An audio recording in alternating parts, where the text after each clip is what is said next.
হরে কৃষ্ণ, মহাপ্রসাদে আপনাদের স্বাগত। কেমন আছেন আমার প্রিয় বন্ধুরা? সবাইকে শুভ বাসন্তী পঞ্চমীর কৃষ্ণপ্রীতি ও শুভেচ্ছা।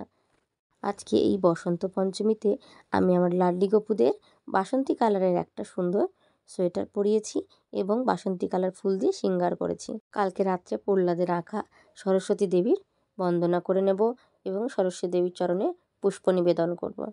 আজকে মহাপ্রসাদে ভগবানের জন্য বানাবো বাসন্তী পোলাও, আলুর দম, বেগুনি আর কড়াইশুঁটির কচুরি। সমস্ত রান্নার রেসিপি আপনাদের সাথে আজকে শেয়ার করতে পারলাম না। আজকে সকাল 9টায় বাড়ি থেকে বেরিয়ে যেতে হবে। আজকে আমার একটা ক্লায়েন্টের মেকআপ আছে সকাল 10টার সময়। আমি যদি একটু দেরি করি তাহলে আমার ক্লায়েন্টকে অনেকক্ষণ ওয়েট করতে হবে, সেটা আমি একেবারেই চাই না। ঝটপট আমি ভগবানের শৃঙ্গার করে, ভগবানের আরতি করে, ভগবানকে সুন্দর প্রসাদ নিবেদন করে, ভগবানকে ভোগ নিবেদন করে এখন আমি বেরিয়ে যাব আমার কাজের উদ্দেশ্যে। এখন আমি এসে পৌঁছে গেছি। আমার ক্লায়েন্ট ওয়েট করছে এখানে আমার জন্য। এখন ক্লায়েন্টের মেকআপটা আমি করে নেব এবং কিছু ভিডিও আপনাদের সাথে আমি শেয়ার করব।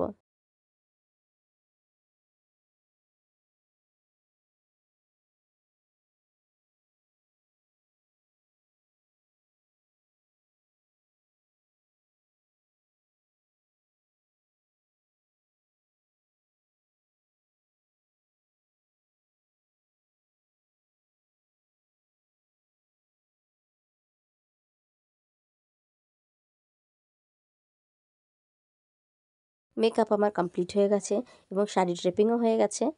এখন এই পার্টি মেকআপে ক্লায়েন্টের ফুল মেকআপের লুক আপনাদের সাথে আমি শেয়ার করতে চলেছি।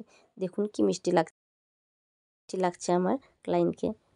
এই ছিল বসন্ত পঞ্চমীর দিন ব্যস্ততম দিনের একটা ছোট্ট এক টুকরো ভিডিও আপনাদের জন্য। এই ভিডিও আপনাদের কেমন লাগলো আমাকে প্লিজ কমেন্টে লিখে জানাবেন। আর যদি একটু ভালো লেগে থাকে তাহলে প্লিজ একটা লাইক দিয়ে ভিডিও শেয়ার করে দেবেন। আজ তাহলে এই পর্যন্ত বন্ধুরা, আবারও দেখা হবে খুব শীঘ্রই। হরে কৃষ্ণ।